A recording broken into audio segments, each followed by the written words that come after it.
As we went on musically, we actually removed ourselves more and more from the electronic instruments and started more playing percussions and making our own instruments.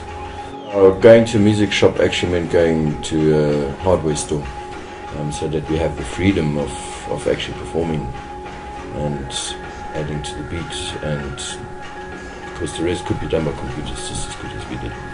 And we made our own posters and made our own uniforms and masks, so it was all like about doing things ourselves.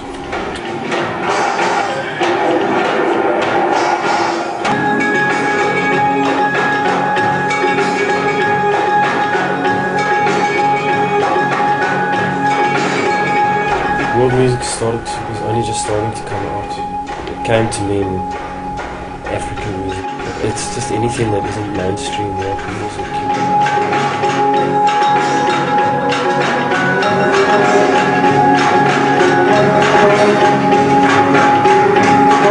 What was very important during that time, a large paradigm shift came in, was dance. The equalization of the music started shifting very much towards the beat. And I think that is what made dance music different.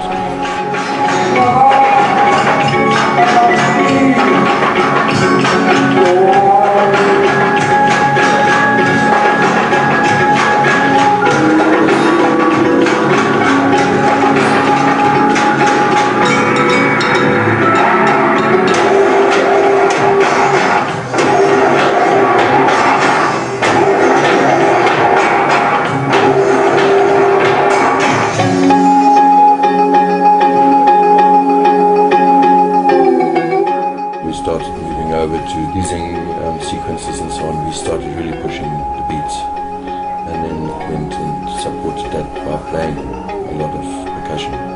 Rave culture was just starting. Yeah, we actually played a lot of rave clubs or rave events in the beginning.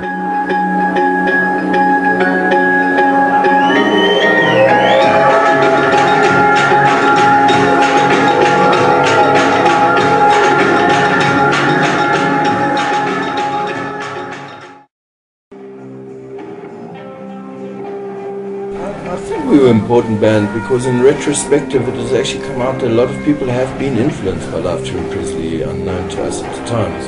They were then, and I think are now, probably the most important and the most powerful act to come out of South Africa.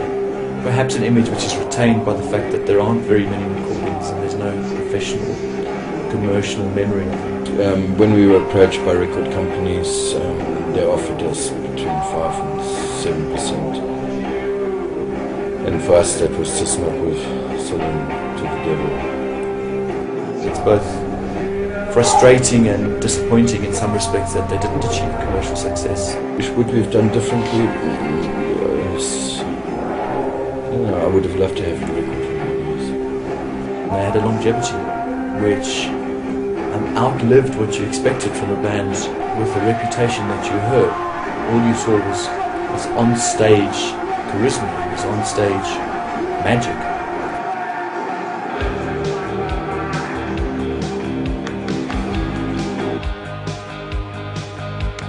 I joined the band in the beginning of 1990. And thank goodness Tilo came to join us, because there was one person in that job. We worked 6 days a week. Practiced every night. We had a ritual that we joined. There had to be beer no matter how broke we were, and we had to play every night. Very disciplined. But we had some good times, some good joys. We obviously were fights. Tilo would never wash up because he was the only one working. It was fun. I really enjoyed it. We were quite close friends, all of us. So we went out together, and our whole lives actually was about the band. We were creating our own movements. We had a studio inside the house that we stayed in. There was a room right in the middle, and that's where the music room was. In the second house we also chose because it had a big double garage which was secure and far away from everybody, so we could actually practice at maximum volume without disturbing the neighbours. It was a big Houghton mansion. Yeah. We left it was in pieces, man. The Houghton house was actually good. We had a big pool, and I mean, it was looked after. Parents came around, we didn't have to worry about it, except for all the beer bottles in the garden. Empty ones. It's very strange people living with us. The one day we had a guy stay there who moved in there who converted the whole lounge into a disco.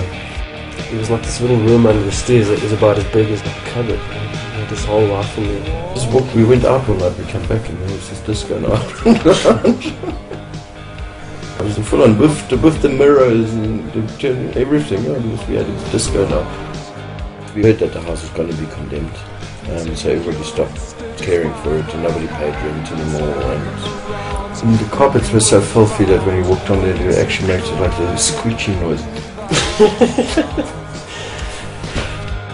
I moved out because it got a bit hectic.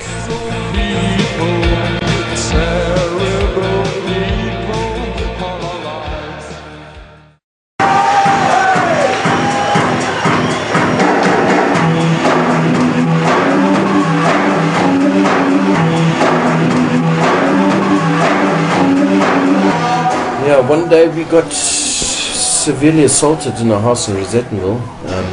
We still don't know why that happened. And the next morning with my 28 stitches in my head, I walked into a gun shop and bought a gun.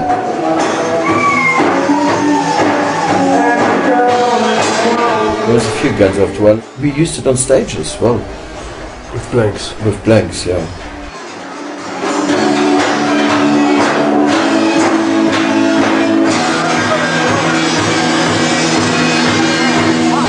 We were actually dancing around in the kitchen one day, completely drunk, until I fired the gun into the ground at our feet.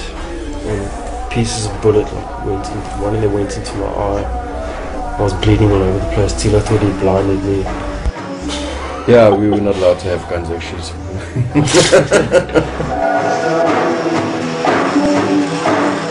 We used to sit on the roof and at 5 in the morning and shoot guns into the air. And shoot guns while we were driving. Terrify cyclists. Nobody got hurt, except for Derek.